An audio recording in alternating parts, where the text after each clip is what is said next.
David Cree, live in Calgary, Alberta, and I don't know what Shangadapi. Basic income to me means people get what they need. Like in my mind, people actually can't even if someone's suffering from some kind of trauma, disorder. I don't believe that it's that you're even necessarily capable of accessing all the resources, all the things that you need to get yourself out of those situations.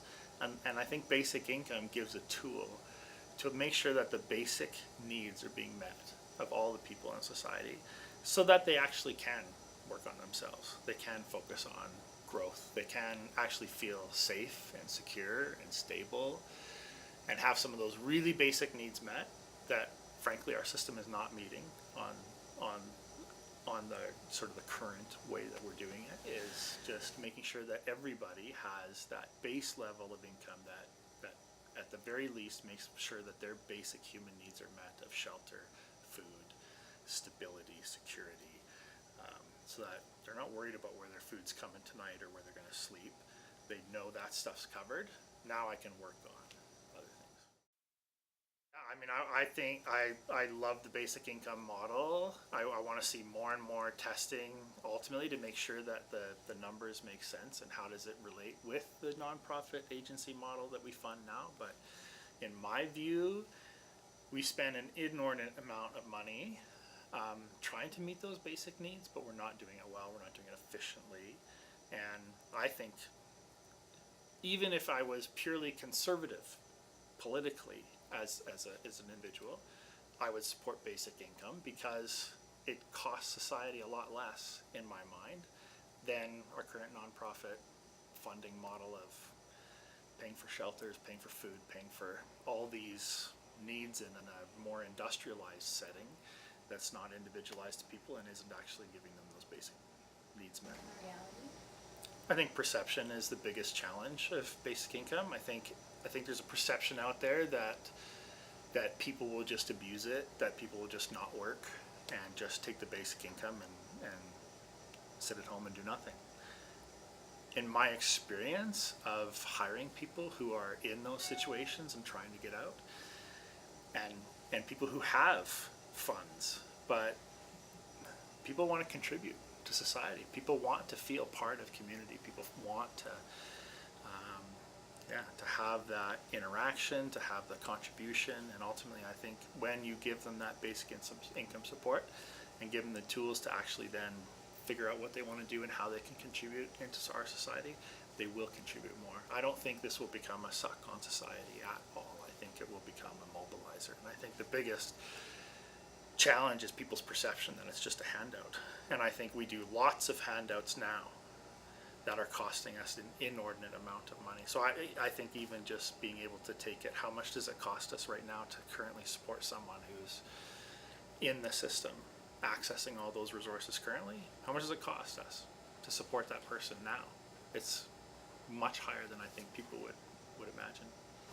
You know, I think similar in Canada in our healthcare system, you know, we don't even know how much a surgery costs sometimes. So like, how do you know that you're affecting things efficiently if you're not measuring what your outcomes are and what the cost is? So I think having a real clear idea of what's it costing us on average per person to deal with all these issues that I think basic income would deal with in terms of housing, food, shelter support, that kind of stuff. But there is a mental health aspect that comes from having your own home, from your own income, that cannot be measured per se. Maybe there's a way to measure that, but yeah, I just think there's so many benefits. So the more measurement we can do and really clearly identifying, this is actually how much it's costing us. It's way more than we think to actually support people that we need to support. So let's look at different and more innovative models that are actually going to meet the need in a better way.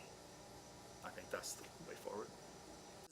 Basic income is a big issue for me. I think that ever since, like, I spent a day being homeless, and that's sort of what really was the catalyst for me starting Common Good Linens and starting to want to do something on the employment side of helping people who have those barriers even to getting back into the workforce simply because they're in those positions, no license, no bank account, no all that sort of stuff. So we really are quite passionate about both basic income and I'm not sure that living wage is the right model yet.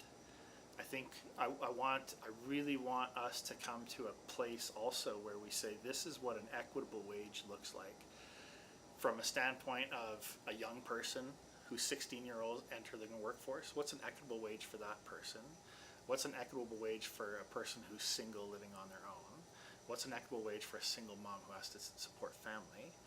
What's an equitable wage for a full-on family, right? Because we're not all the same, and all the structures that we have currently in place are basically a one-size-fits-all.